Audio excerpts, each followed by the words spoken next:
Periyava Sharanam, Glimpses from Sri MahaPeriyava's Life History, Volume 5, Chapter 13, Continued. Sri Shailam Trip, 1934. Sri Shailam is a holy city about 215 kilometers from Hyderabad, the capital of Andhra Pradesh. It is located on the banks of river Krishna in Nallamalai Hills of Kurnool district of Andhra Pradesh.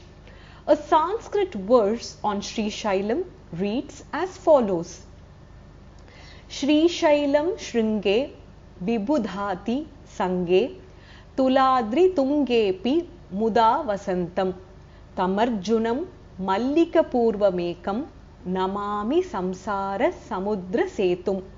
Sri Shailam is considered as Dakshina Kailasham, Kailash of the south. In ancient scriptures of Skanda Puranam and Bhagavatam, reference is made to 12 Jyotirlingams in India. The locations of these Jyotirlingams are spread across the country in various states as follows: Somanathar, Saurashtra; Vaidhyanathar, Maharashtra; Naganathar, Maharashtra; Vishwanathar, Uttar Pradesh; Ramanathar, Tamil Nadu; Omkareshwar, Madhya Pradesh; Trayambakeshwar, Maharashtra; Kedareshwar, Uttarakhand; Grishneshwar, Maharashtra; Bhima Shankar, Maharashtra; Mallikarjuneshwar, Andhra Pradesh; Mahakaleshwar, Madhya Pradesh.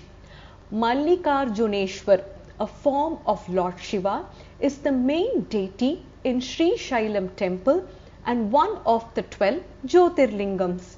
In this temple, the Sthala Vriksham, sacred tree associated with the place, is called Arjunam in Sanskrit and Marudamaram in Tamil. There are two other holy places in India, both in the state of Tamil Nadu, that have Marudamaram as the Sthala Vriksham. One is located in Thiruvidai Marudur, referred earlier, also called as Madhyarjunam, and the other is at a place called Pudarjunam in Tirunelveli district. The name of the goddess in Sri Shailam is Brahmarambikai. Brahmaram is a Sanskrit word that refers to a bee. Since Shiva bears the name of Mallika, meaning jasmine, we can visualize that the goddess is in the form of a bee hovering around the jasmine flower. Sri Shailam is also one of the 18 Shakti Peethams referred to in the scripture of Devi Bhagavatam.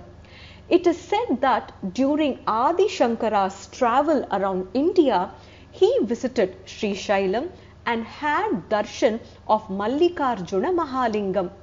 In support of his visit, there is a Slokam verse from Shivananda Lahari, a devotional hymn composed by Sri Adi Shankara. Sandhyarambam Bijrumbhitam Shruti Shirasthanantaradishtitam Saprema Bhramarabhiramaskrit Sadvasana Shobhitam Bhogindra Bharanam Samasta Sumanaf Pujyam Guna Vishkritam Seve Shri Giri Mallikarjuna Mahalingam Shiva Lingitam. Briefly, the meaning of this verse is as follows: one who dances during the twilight of evening, one who blossoms like a flower, one who resides in the Upanishads that form the crest of Vedas, one who is adorned by the bee named Brahmarambika, fondly devoted to him, one who wears the snake as an ornament, one who is always endowed with Sattva Guna and is worshipped by the Devas, one who is hugged by the Ambika and called Shiva. I prostrate to that Mallikarjun Mahalingam of Sri Shailam. The meaning of this verse is explained by many scholars in different ways. The Shlokam is one of MahaPeriyava's favorites. Many devotees have heard MahaPeriyava singing this shlokam in his sweet voice while worshipping Shiva. The Devi's temple is located separately on one of the corridors of Mallikarjun temple. The shrine's holy water springs from a spot called Patala Ganga, also known as Krishnaveni. Devotees take a dip in this water by climbing down some 900 steps and trekking a distance of about 2 miles. All the 3 well-known Shaivite saints, Appar, Sundarar and Sambandar, have composed songs on Sri Shailam Shiva. In those days of 1934, Sri Shailam was not easily accessible. Devotees generally visited Sri Shailam during festivals like Shivaratri. However, MahaPeriyava desired to complete his Ganga Yatra quickly and decided to travel by boat over the Karnool-Kadapa canal. Accordingly, MahaPeriyava left Kurnool on January 24, 1934 and travelled by boat, halting en route at Pagadipala, Nagaluti and Peddacheru to visit Sri Shailam. From Peddacheru, he climbed a steep mountain called Shukla Parvatam and had darshan of Mallikarjuna and Bhramarambika on January 29, 1934. MahaPeriyava was so happy in having the darshan of Shiva and Ambal that he sang joyfully in the temple the hymns of Shivananda Lahari and Bhramarambika Stotram composed by Sri Adi Shankara. As there was a lunar eclipse the next day, MahaPeriyava went down to Padala Ganga where a camp was set up for conducting Chandramaulishwar Puja.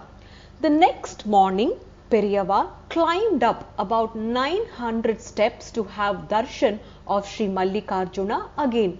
He stayed in Sri Shailam for one more day. Following the same route by boat, MahaPeriyava returned to Kurnool on February 6, 1934. Moving further, MahaPeriyava reached Alamburi town on February 12th, Shivaratri day. At this place, he had a dip in the river Tungabhadra and darshan of Sri Bala Brahmeshwar. Until February 21st, he travelled through some neighbouring villages. Chenchu tribals help. The Chenchus are an aboriginal tribe mostly living in the Nallamalai forest and central hill regions of Andhra Pradesh. The traditional way of life has been hunting and gathering forest products like honey, fruits, roots and vegetables. Chenchus were a community of well-built tribal people with skills in archery. They spoke a unique Chenchu language. Generally, they would not permit strangers to come into their hills and would attack them with bows and arrows. However, when the Chenchus learnt about MahaPeriyava's visit to Sri Shailam, a group of about 100 of their people met with MahaPeriyava at Nagaluti and promised to help him travel safely through the hilly terrain. True to their promise, the Chenchus safeguarded MahaPeriyava and his entire group from wild animals and helped move all the cargo over the hills. Though financially poor, they refused to accept any money for their services. The Chenchus had a tradition of entertaining their respected visitors with tribal dances. They expressed a desire to perform before MahaPeriyava and sought his permission. Though the Mutt officials were not happy at this request from the Chenchus, MahaPeriyava, who was always kind to his devotees, graciously agreed to watch the Chenchus dance. The Chenchus were very pleased at this gesture and danced beautifully as per their tradition.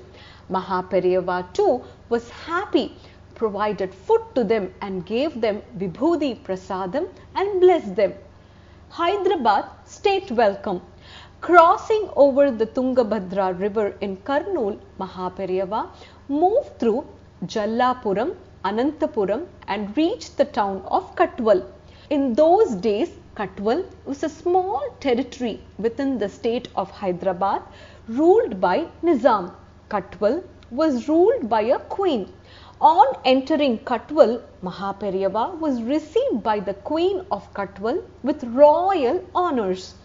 After a stay of 4 days in Katwal, Mahaperiyava travelled through several towns and villages such as Krishna Agraharam, Atmakkur, Kottakotta, Chinnajanampeta, Jadjarla and Pettajanampeta, eventually reaching the city of Hyderabad on March 12, 1934.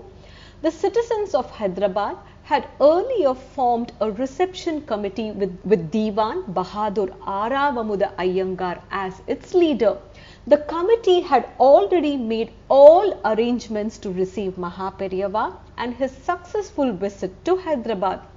On the evening of March 12th, many prominent citizens of the city, including Raja Ram Roy, Vaman Nayak, Shyam Rao, Tukaram, Rangadam Bhatt and engineer Nataraja Iyer along with thousands of others received Mahaperiyava with Purna Kumbham and other honours in the outskirts of the city. Mahaperiyava was then taken in a procession led by the Hyderabad Nizam state troops around the main streets, eventually reaching Raja Roy's palace called Lakshmaneshwara Bhag. Vaman Nayak, a prominent citizen of the city, explained to the audience about Mahaperiyava's Ganga Yatra and appealed to the citizens of Hyderabad to extend all assistance to Mahaperiyava. Mahaperiyava stayed at the Lakshmaneshwara Bhag Palace in Hyderabad until March 24th in 1934. Periyava Sharanam.